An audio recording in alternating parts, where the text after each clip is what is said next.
Bonjour à toutes et à tous, très heureux de vous retrouver toujours sur Global Industrie, salle comble, salle pleine, un sujet qui va beaucoup intéresser.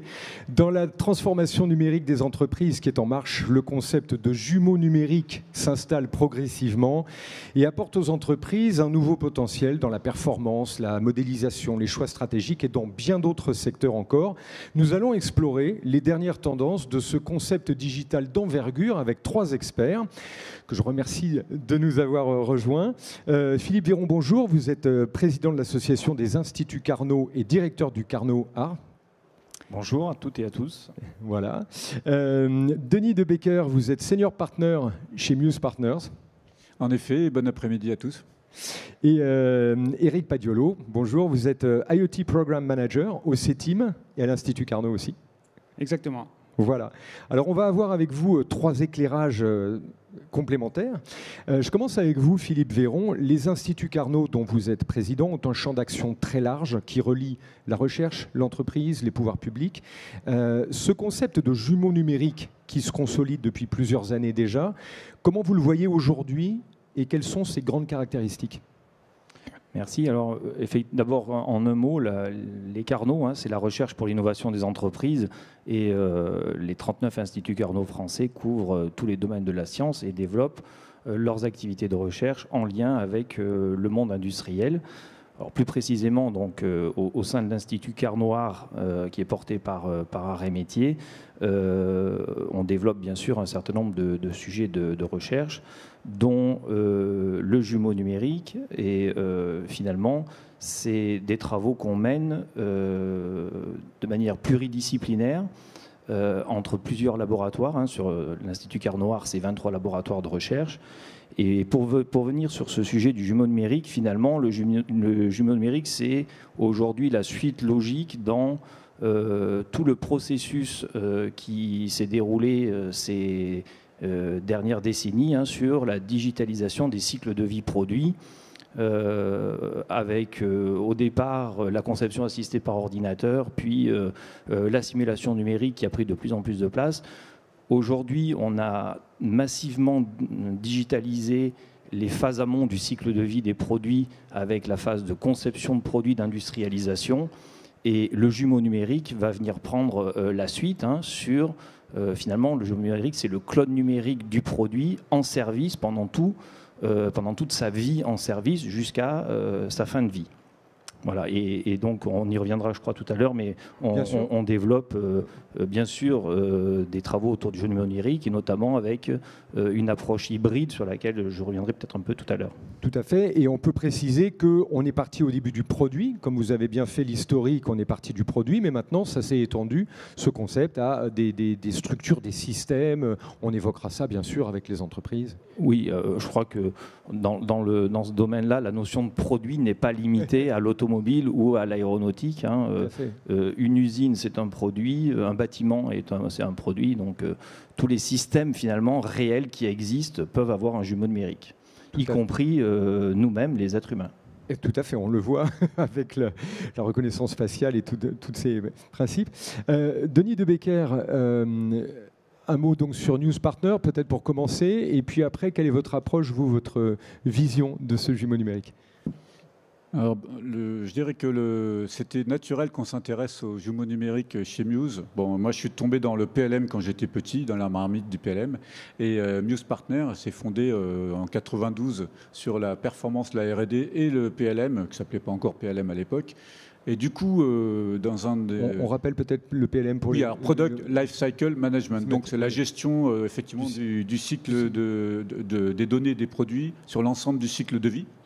Donc évidemment, il y a la superposition avec un gros morceau du jumeau numérique s'impose. Et du coup, après, nos clients nous ont naturellement demandé des questions. Qu'est-ce que je fais avec le jumeau ? Est-ce qu'il faut que je passe jumeau numérique ? Donc on a eu plein de questions comme ça, tout secteur confondu. Et donc, Muse, qui est un cabinet de 160 personnes avec un gros focus sur la définition numérique du produit, s'est intéressé à ça et a pris un certain nombre de positions et d'expériences. Moi, je commencerai peut-être par un petit distinguo, parce que le jumeau numérique, c'est polysémique, c'est mot-valise, on met plein de trucs dedans différents. Du coup, je pense que ce n'est pas inutile d'essayer de faire quelques distinguos. La première, c'est, comme l'a dit Philippe Véron, c'est la définition numérique. C'est la représentation numérique du produit. Le bon vieil exemple historique, c'est la maquette numérique. Hein. À partir du moment où on a eu de la CAO 3D et que cette CAO qui a des fonctions de rendu réaliste, il y avait de la ressemblance entre le numérique et le physique. Et la ressemblance, c'est jumeaux. Elle est là. Dès qu'il y a un peu de ressemblance, on peut penser aux jumeaux. Bon, je parle de ça il y a 30 ans. Hein. À partir de là, on a donc ce jumeau qu'on pourrait dire statique, qui est la représentation la plus fidèle, la plus réaliste de l'objet physique, mais vient tout l'aspect de la simulation. Donc c'est le jumeau permettant de rendre compte de comportement du produit, donc dans son utilisation, dans sa vie. Donc là, on ne fait pas simplement la modélisation, la représentation, la ressemblance de la représentation physique, mais du comportement, comment il va se comporter, quelle va être sa performance, avec de la prédiction et puis de l'optimisation derrière. Je voudrais aussi préciser quand même... C'est un peu tout ce qui est crash test et toutes ces choses-là, ça peut rentrer dans ce cadre-là, par exemple. Tout à fait, oui, mais c'est aussi, dès qu'on a tout ce qui est analyse, simulation, résistance des matériaux, éléments finis, électromagnétisme... et tutti quanti, aussi quand on fait de la plasturgie, des écoulements. Enfin, il y a beaucoup de thèmes que vous connaissez mieux que moi, chacun dans sa spécialité. Il y a quand même une chose que je voudrais aussi distinguer, il y a le produit, mais il y a aussi l'outil de production du produit. Pour faire très simple, il y a une automobile, et il y a la chaîne de production de l'automobile. Jumeau numérique du produit automobile, jumeau numérique de la chaîne de production d'assemblage, la FAL pour l'aéronautique, la ligne d'assemblage finale, etc., etc. Donc, c'est quand même plus pratique de distinguer. Est-ce qu'on parle du jumeau numérique du produit avec sa simulation, produit en opération, ou de la chaîne de production du produit. Donc après, évidemment, quand on parle d'une usine, d'une centrale, turbine à gaz ou nucléaire ou autre, ou d'une utility, d'une rame de métro, là, il y a un seul exemplaire. Donc là, le produit lui-même, ça va être un produit usine. Donc là, l'ambiguïté n'est pas là. Mais c'est quand même utile de distinguer tous ces aspects du jumeau numérique, je pense. Tout à fait, parce que ça met en plus quand même, il y a des caractéristiques différentes. Si on est sur un produit et l'usine ou l'entreprise ou tout un écosystème, ça va être un assemblage de produits. Donc c'est très utile de faire ce distinguo dès le départ. Éric Padiolo, vous êtes donc vous IoT Program Manager au CETIM. Le CETIM, on rappelle, très présent ici quand même sur Global Industry, partenaire de longue date, historique même. En quelques mots, je peux effectivement revenir dessus. Donc Centre technique des industries mécaniques. On est finalement, nous, à la frontière entre le monde de l'industrie et le monde de l'université. On est Institut Carnot aussi pour ça, pour transférer les savoir-faire et les nouvelles méthodologies, les nouveaux outils vers l'industrie.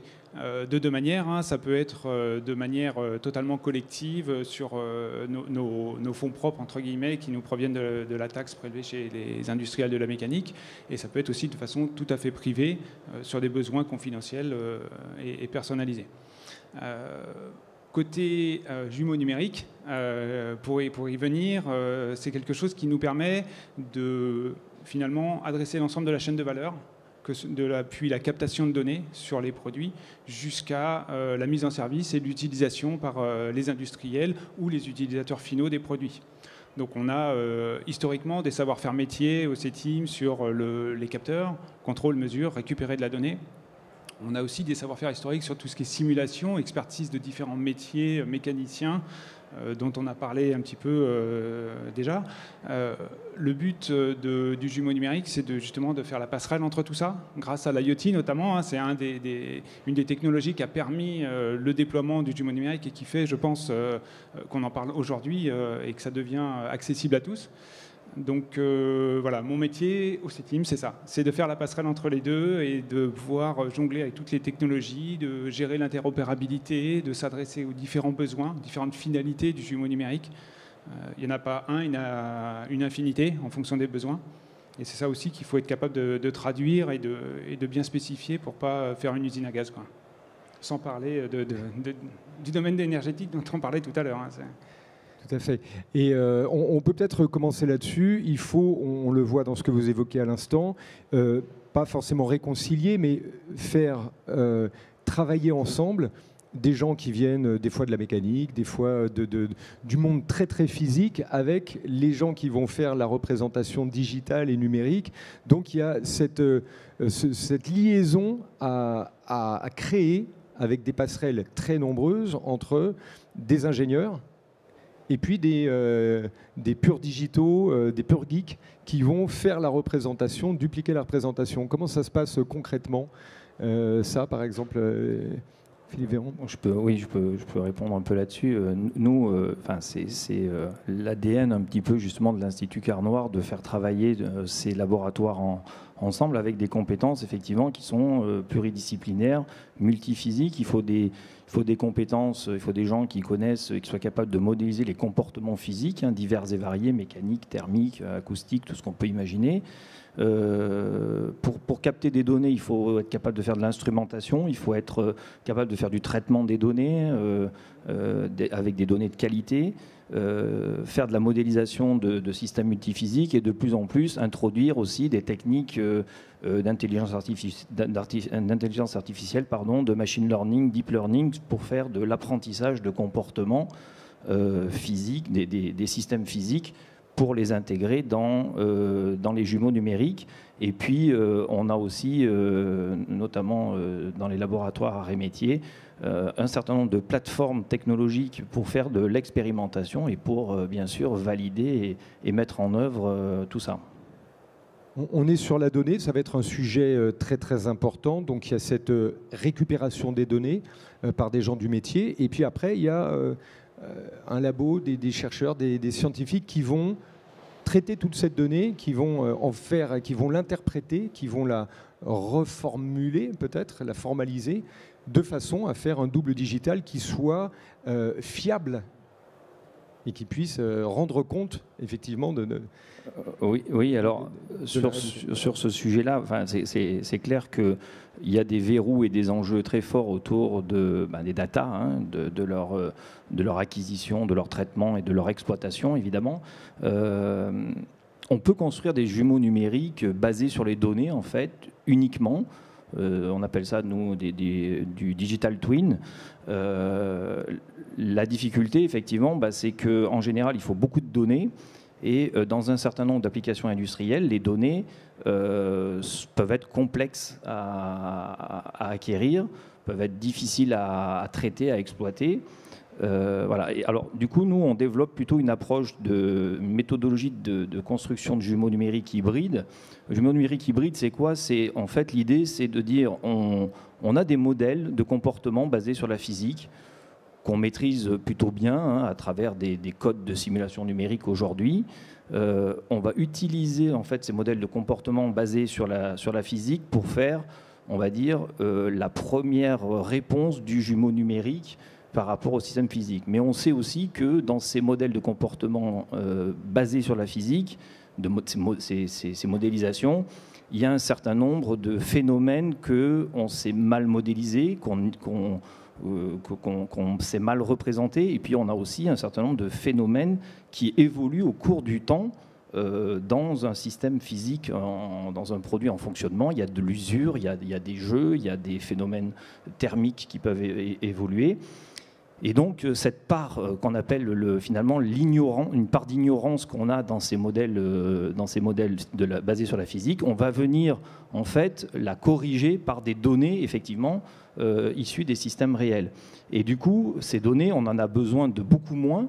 Par contre, il faut effectivement des données de qualité pour pouvoir construire justement donc ces jumeaux hybrides qui sont finalement le couplage entre un jumeau virtuel, donc construit à partir de modélisation, et un jumeau digital construit à partir de données réelles. Donc voilà un petit peu les travaux qu'on mène entre différents laboratoires du quart noir et sur différents types de produits ou de systèmes. Comme on le disait tout à l'heure, il y a tout un tas de domaines où on peut développer des jumeaux numériques. Et du coup, ça donne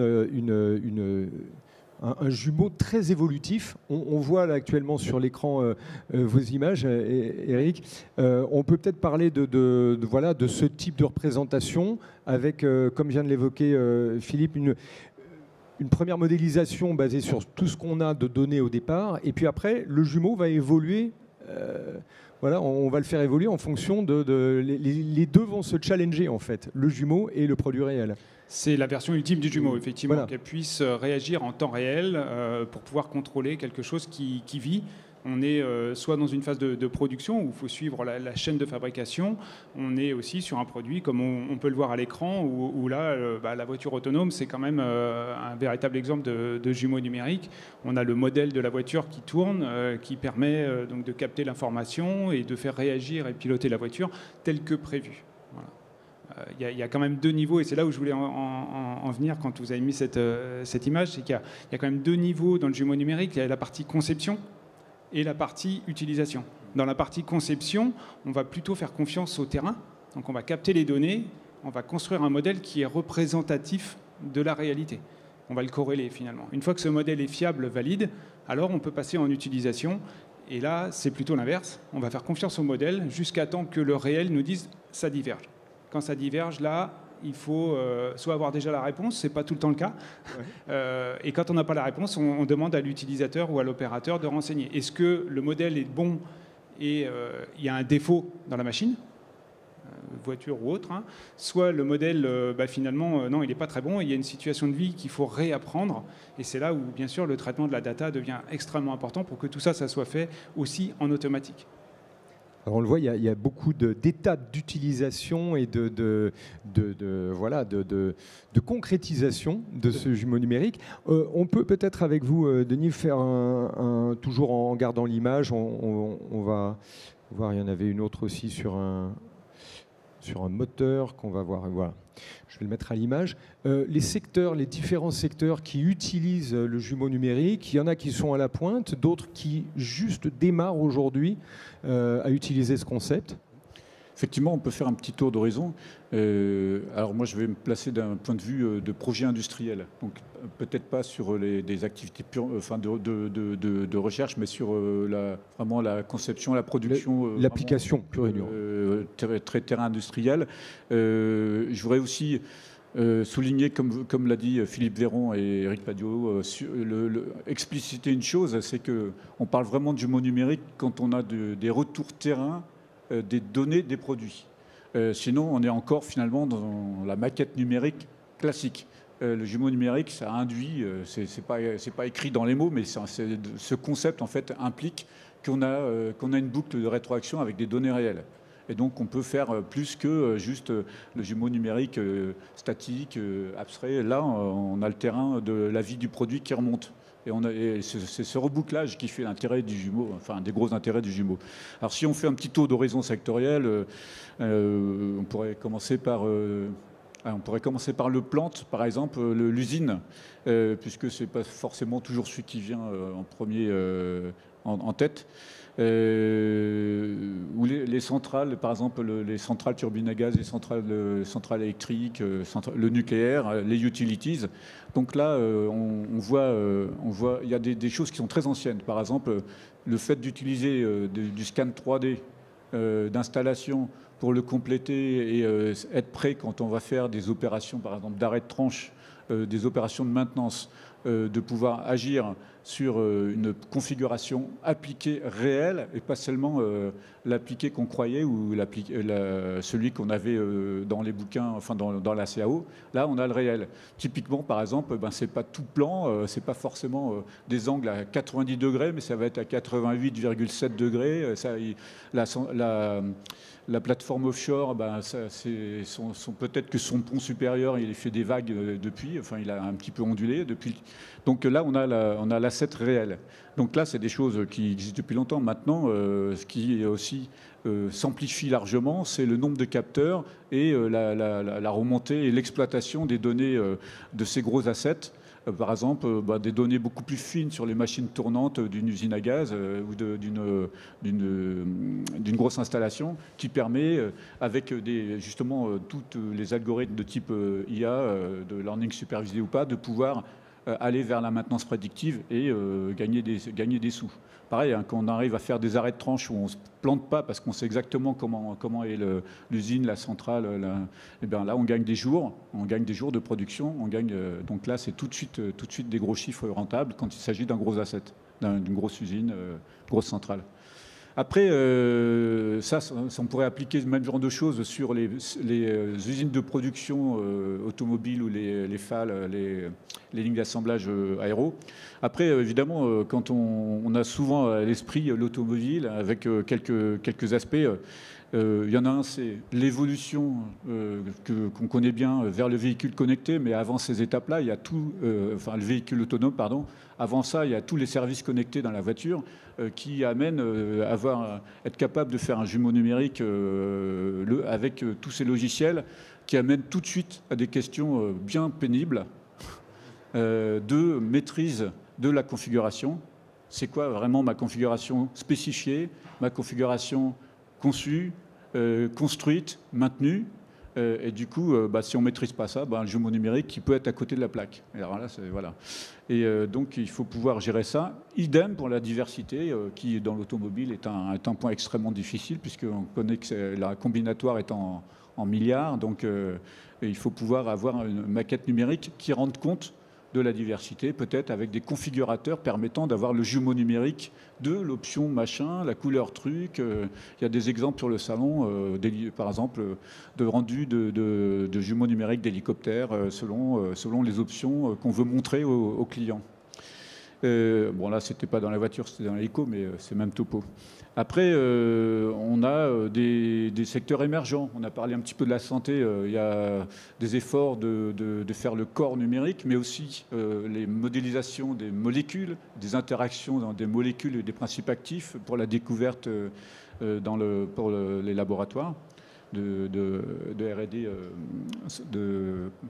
de pharmaceutique. Et puis, je peux citer aussi... la ville, c'était intéressant. Voilà, la ville. Alors la ville, c'est assez intéressant parce qu'il y a des tentatives à très grande échelle. Build Britain, là, à l'échelon d'un pays.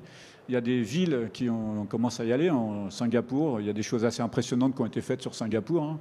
On peut regarder, tiens, il y a une voiture qui se balade, qui a pas son pot catalytique, c'est quoi sa plaque d'immatriculation, etc. Après, on a, ou alors les réseaux d'éclairage de la Grande Motte, par exemple. Donc un certain nombre de choses comme ça, ou les réseaux la maquette numérique du Grand Paris Express, qui sont des exemples, qui peuvent aller dans le détail, futures gares, etc. Donc là, il y a tout un secteur qui est en train de se structurer, avec typiquement des problématiques par exemple, de connexion entre le BIM, le Building Information Management, donc la CAO du bâtiment d'une part, et les systèmes d'information géographique pour pouvoir bien positionner les bons bâtiments au bon endroit. Donc là, on est dans des technologies particulières à cet énorme secteur de la construction. Ça peut être intéressant de rebondir sur le point que vous évoquez. C'est un peu comme dans l'IoT. Hein, Eric, vous êtes spécialiste de l'IoT. On s'aperçoit qu'on a à aligner en fait des protocoles différents. On a même dans la donnée qu'on récupère une grande c'est très hétérogène les données qu'on récupère. En plus de la masse, donc on a vraiment une masse de données, mais elles sont surtout très différentes. Il faut réconcilier tout ça. Comment ça se passe concrètement ? Alors concrètement déjà, pour la partie remontée de données, on peut s'adresser à des ensembles très gros. Moi, ce que je conseille, et en tant que C-Team, on adresse beaucoup le tissu industriel français, donc PME, TPE en majorité. C'est pas réservé aux grands groupes, le jumeau numérique. Bien sûr, donc bien sûr. il faut qu'on ait des matériels capables de récupérer ce type de données. Voilà, pour avoir un minimum de données. Elles viennent de machines qui peuvent être récentes ou anciennes. Donc les machines récentes sont équipées d'automates, elles sont connectées by design. Donc les données sont disponibles avec des formats interopérables type OPCUA par exemple, qui permettent de remonter les données et d'aller jusqu'au logiciel, jusqu'à la simulation.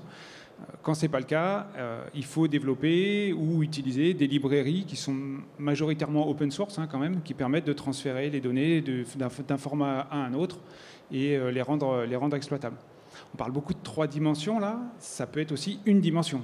On n'est pas obligé de faire un modèle CAO 3D. Un modèle une dimension peut suffire pour certains cas, notamment dans la maintenance dont on parlait pour les machines. Le modèle CAO, il ne sert pas à grand-chose en fait. On va chercher des défauts dans les pièces, donc il faut identifier le juste paramètre et aller chercher cette information-là. Si elle n'existe pas, oui, il faut mettre des capteurs, il faut rajouter une petite gateway ou repasser par les systèmes existants pour récupérer cette donnée-là. Mais en général, dans l'industrie, on est déjà bien câblé. Les données remontent déjà à des systèmes de gestion d'entreprise, type ERP ou même MES maintenant. Donc voilà, les canaux, ils commencent à exister de plus en plus. En tout cas, les solutions sont sur étagère, y compris pour les petites sociétés. C'est vraiment ça qui est important. Elles sont sur l'étagère, mais il faut les amener dans l'atelier. Il faut savoir faire l'architecture. C'est l'architecture qui est compliquée, voilà. Peut-être, oui, effectivement, pour savoir quel outil prendre à quel moment et pourquoi. Oui, non, juste pour compléter ce que vous disiez, il y a évidemment des verrous sur les problèmes de protocole, enfin tout un tas de problématiques techniques. Il y a aussi un vrai enjeu sur quelles sont les données qu'il faut acquérir, où est-ce qu'il faut placer les capteurs, comment. Ça, c'est un vrai sujet, une vraie problématique. On a travaillé par exemple sur des opérations de perçage et de la surveillance d'opérations de perçage d'usure d'outils. Aller mettre des thermocoupes pour mesurer la température au bout d'un outil, c'est compliqué.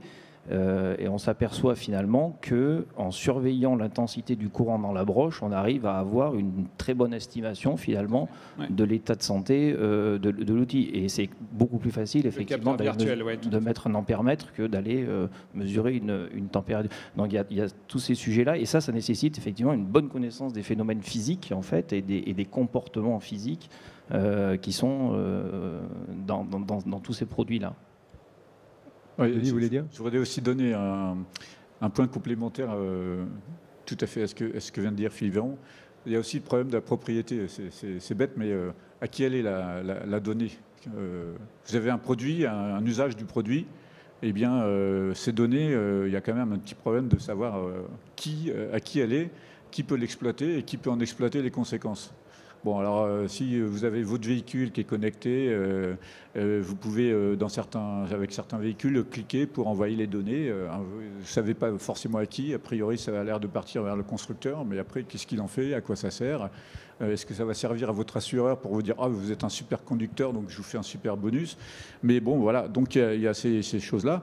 Mais il y a aussi les intermédiaires qui exploitent ces données. Donc, c'est quand même savoir à qui c'est ça. En particulier, plus dans le B2B, comme vous avez, par exemple, quelqu'un qui possède un asset, qui le fait exploiter par quelqu'un, qui lui-même a des sociétés qui exploitent des systèmes, puis après d'autres sociétés qui mettent des capteurs, et puis enfin il peut y avoir une petite cascade, un petit millefeuille organisationnel, et donc qui est-ce qui va pomper l'or, le nouvel or noir des données, le nouveau pétrole, et à qui ça appartient, qui l'exploite. Donc c'est quelque chose qui doit être pensé dès le début, y compris quand on fait du rétrofit, parce qu'on a rajouté des nouveaux capteurs avec des nouvelles technos. Donc ça, c'est quand même un problème assez pénible qui va de pair avec un deuxième problème que je voudrais citer tout de suite. Là, c'est on a besoin que le jumeau numérique soit d'un accès large. On voudrait faire du collaboratif externe, en particulier pour la partie conception des jumeaux numériques. Et puis en même temps, on veut de la cyberprotection dessus, parce qu'il n'est pas question que les concurrents ou que les méchants aillent mettre leur nez, aillent mettre leur virus dans les centrifugeuses, etc., etc. Donc exactement, il y a ce double enjeu un peu paradoxal entre j'ouvre un maximum mes chaînes de production et en même temps j'essaie de les protéger. On est sur cette thématique de la donnée qui est assez cruciale dans la thématique du jumeau numérique. Les nouveaux métiers émergents, on en parle beaucoup, des data scientists, des data experts. Comment on les met en place, comment on les forme? C'est un peu en marchant, j'ai l'impression. Comment on les inclut à un moment donné dans la chaîne? Comme vous évoquiez, on a la première formalisation PAO ou 3D enfin, du produit, comme on le voit actuellement là. Et puis après, on va rentrer dans une interrogation permanente, un ping-pong entre le double numérique et la vraie pièce, la réalité. À quel moment les experts de la donnée vont intervenir et vont progressivement prendre une place importante dans la gestion du jumeau? Je dirais, j'aurais tendance à dire le plus tôt possible en fait. En tout cas, c'est clair que on a, alors si je reprends le cas du car noir, on a un certain nombre de laboratoires qui sont effectivement plutôt des laboratoires, on va dire, autour de la physique, de l'ingénierie, de la mécanique, etc. Mais on a aussi des laboratoires de réalité virtuelle et des laboratoires d'intelligence artificielle. Ces équipes-là, on les intègre le plus tôt possible parce que je crois quand même que ces data scientists, pour qu'ils puissent mettre en œuvre les bonnes techniques derrière d'intelligence artificielle, d'apprentissage artificiel, etc., il faut quand même qu'ils comprennent un peu les données qu'ils manipulent, d'où elles viennent, leur niveau de qualité, leurs défauts potentiels. Et d'ailleurs, je fais une parenthèse, c'est un vrai sujet aussi que de faire apprendre aux jumeaux numériques à reconnaître les défauts, les dysfonctionnements. Et donc, on va, à travers typiquement ces techniques d'apprentissage artificiel, venir introduire dans les données des signatures de défauts, en fait, pour que derrière, le jumeau numérique soit capable de reconnaître et de réagir quand ce même défaut va se produire pour de bon, effectivement, sur un système, une installation en fonctionnement. Dans la donnée, on apprend, là on va assez loin finalement dans l'apprentissage de la machine, parce qu'on lui donne une clé un peu d'intelligence. Si elle-même détecte, tiens, 2 plus 2, on m'a dit que ça faisait 4, et là pourquoi ça fait 5, on va assez loin dans cet apprentissage dans le machine learning aujourd'hui. Ça nous fait aller dans des sphères où on est vraiment proche de l'intelligence. C'est plus seulement j'ingurgite de la donnée, c'est je sais reconnaître dans cette donnée, j'ai quelques paramètres pour déceler de moi-même en tant que machine, tiens, où il peut y avoir une erreur, et à ce moment-là je questionne. Tout à fait. Oui, c'est tout à fait. Enfin, c'est ça, et c'est tout à fait essentiel si on veut pouvoir effectivement utiliser le jumeau numérique comme un outil efficace pour faire de la maintenance prédictive. Tout à fait, parce qu'après, il va devenir un outil d'aide à la décision. Et ce que vous évoquiez tout à l'heure, Denis, je crois, c'était que après, c'est à lui qu'on va faire confiance finalement. Oui, donc, il faut que la donnée qu'il ait ingurgitée soit bonne, fiable et oui, parce que bon, dans certains cas, le jumeau numérique, il va conditionner des choses qui sont peuvent être en lien avec la sécurité de l'utilisation du produit. Si vous formez par exemple quelqu'un longuement sur une maquette numérique à voir qu'est-ce qui se passe en cas d'accident, qu'est-ce qui se passe en cas de travaux et que la maquette n'est pas fiable et que ça ne se passe pas comme ça dans la vie réelle, bon, là il y a des problèmes, sans parler de tout ce qui est les logiciels qu'on télécharge qui peuvent être liés à la sécurité. Donc là, effectivement, il peut y avoir des cas où la sécurité est en jeu et on ne peut pas jouer. Après, sur la question des compétences, ce qu'il y a de compliqué avec le jumeau numérique, c'est qu'il y a une partie qui est vraiment d'infrastructures d'informatique, communication, capteurs, etc. Donc là, il faut les bonnes technologies, les bons geeks parfois, etc. Mais aussi, il faut les connaissances physiques, comme vous l'avez dit tout à l'heure, Philippe. Et là, il faut le bon spécialiste, parce que si on ne fait pas le bon modèle, ça ne sert à rien.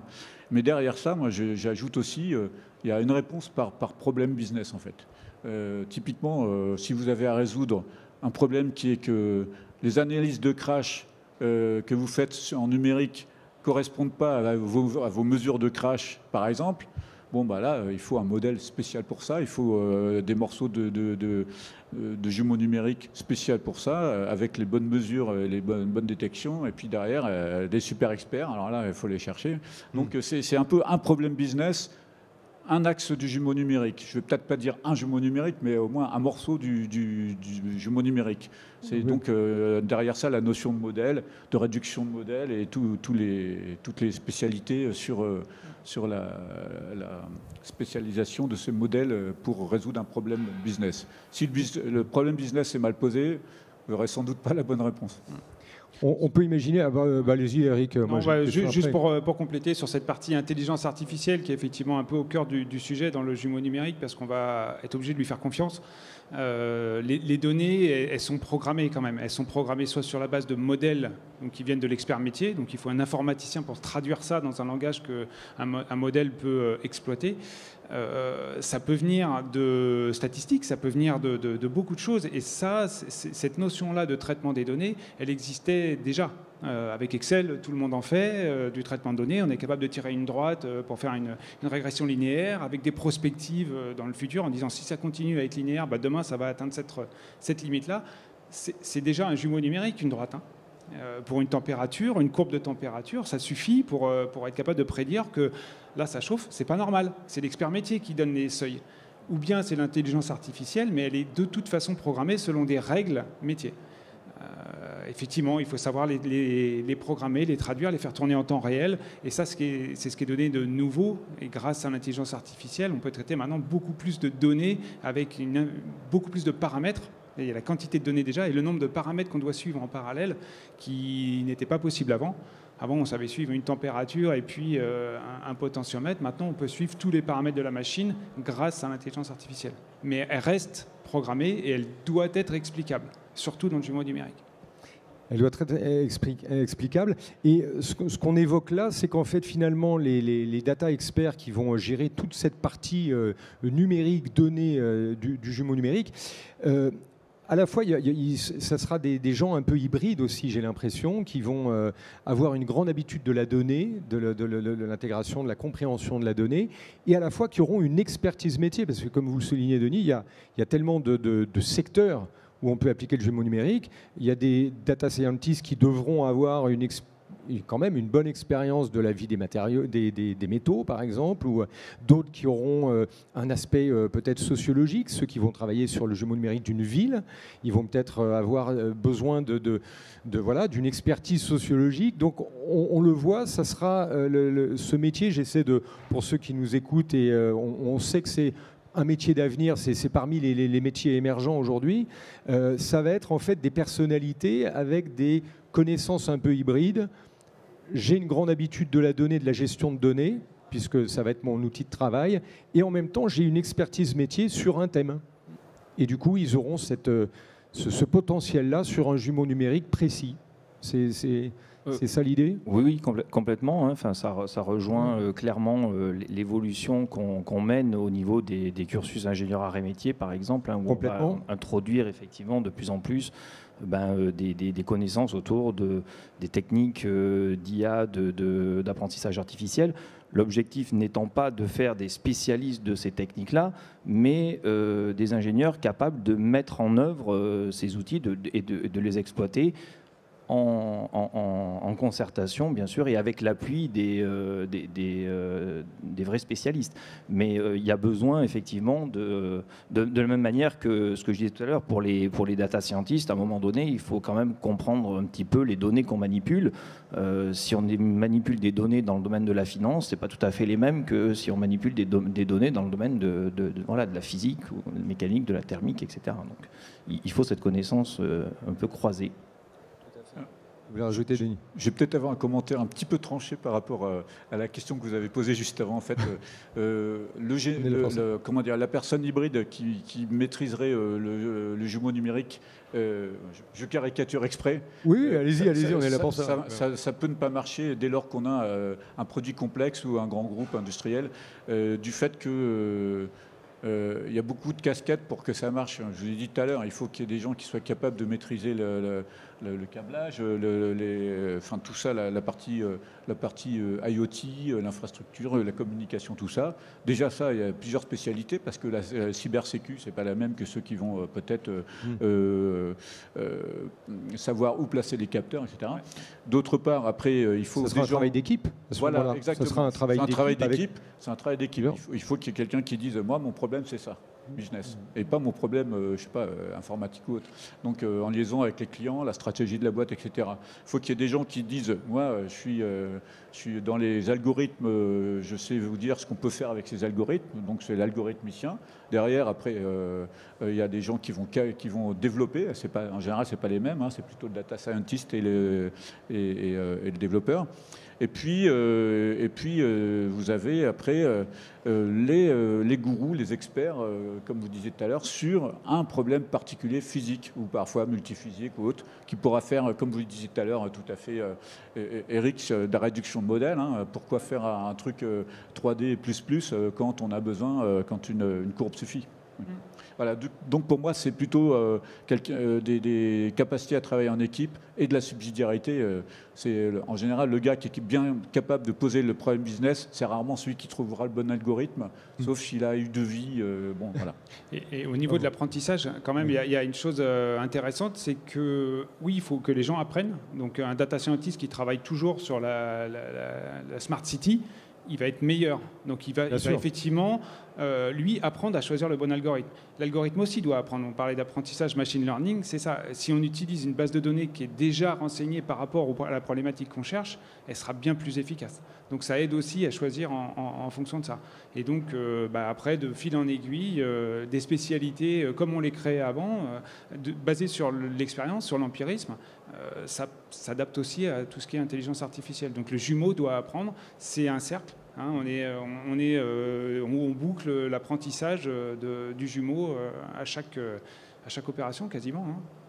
Et on le voit, c'est un développement, je fais un parallèle avec l'open innovation, c'est un état d'esprit qui est très collaboratif avec des experts métiers très pointus et on travaille en ouverture et toute la machine avance en même temps un peu. Il y a ce côté-là et elle doit se prévoir dès le début avec un objectif clair, ça c'est ce que je retiens aussi. Il faut que le jumeau numérique, il ait un but vraiment très précis et on va travailler vraiment en collaboration forte avec beaucoup de métiers différents. Ça, c'est un peu nouveau aussi, hein, c'est ce qu'amène l'open innovation. Oui, tout à fait. Je voulais juste rebondir par rapport à ça, c'est qu'on dit le jumeau numérique, mais en fait, le jumeau numérique, il n'y aura jamais vraiment un jumeau numérique. On va de plus en plus aller vers des problématiques de jumeaux numériques modulaires. Hein. Chaque partie aura son jumeau numérique et se posera la question de combiner entre eux ces jumeaux numériques, finalement revenir à des problématiques de type ingénierie système, approche système, système de système, etc. Et la, entre guillemets, l'interaction, les interactions, la communication, l'intégration entre tous ces différents jumeaux de chaque partie reste, à mon avis, un vrai sujet d'avenir. Un sujet d'avenir et un vrai challenge parce que du coup on va être comme dans la réalité en fait, on va dupliquer ce qu'on a fait dans la réalité, on part d'un produit puis tiens on augmente la chaîne d'assemblage et puis il faut reconnecter, on va changer de bâtiment, etc. Il y a ça, vous vouliez rajouter? Oui, c'est juste effectivement on voit l'émergence de l'ingénierie pilotée par des modèles, le MBSE en anglais, là, Model-Based System Engineering. Derrière ça, finalement, on a plusieurs modèles qui permettent de focaliser des problèmes à résoudre, problème de perfo à la base, problème de performance du produit qu'on vise, mais aussi, ça peut être, quand on dit performance, ça peut être performance dans le fait que le produit se maintient bien, etc. Donc là, c'est des disciplines qui vont bien avec le jumeau numérique, cette conception utilisant des modèles. Bon, je vois le timer qui tourne, il nous reste 2 minutes. On peut faire un petit tour de table avec peut-être... on a évoqué des sujets très larges, on le voit, c'est un écosystème foisonnant, ce jumeau numérique. Qu'est-ce qu'on pourrait retenir comme mots-clés, comme valeur très forte sur ce concept, si on fait un tour de table dans le travail? Moi, j'ai envie de dire que c'est un domaine passionnant. Je vois que ça passionne nos équipes, ça passionne le public, les entreprises. Hein. Il y a beaucoup d'entreprises, effectivement, qui Et je dirais, on est au début, je pense, d'une belle révolution encore dans le monde de la digitalisation des cycles de vie produits, peut-être comparable à l'arrivée de la modélisation 3D, de la CAO, il y a quelques dizaines d'années. Aujourd'hui, ça paraît naturel à tout le monde fait de la CAO, des maquettes numériques. C'était pas le cas au tout début, et je crois que sur les jumeaux numériques, on en est un peu au début. Il y a beaucoup de boulot et beaucoup d'opportunités dans ce domaine-là. Avec une notion conseil qui va être vraiment vitale de la part de gens comme le CETIM, comme les Instituts Carnot. Il y aura, je pense, une dimension conseil pour accompagner les entreprises. Parce que c'est un domaine tellement complexe qu'il y a beaucoup de gens de PME, ETI, et ils vont se dire waouh, comment je rentre dedans, comment je fais le pas et je rentre dans l'univers. Tout à fait, mais on est là pour ça. J'imagine. On vous attend. Denis le disait d'ailleurs, c'est un fourre-tout le mot.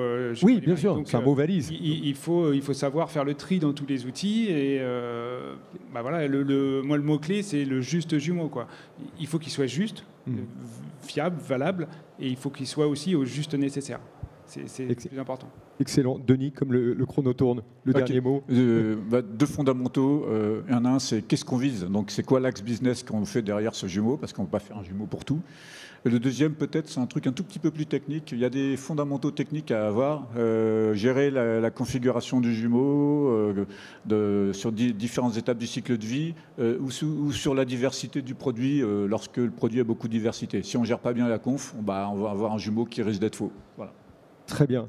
Merci à tous les trois. On peut prolonger bien sûr en direct avec vous sur le Salon Global Industrie. On rend l'antenne. À très bientôt sur le Salon Global. Et puis voilà, la journée continue. Merci à tous les trois. Merci. Merci à vous d'avoir assisté à cette conférence.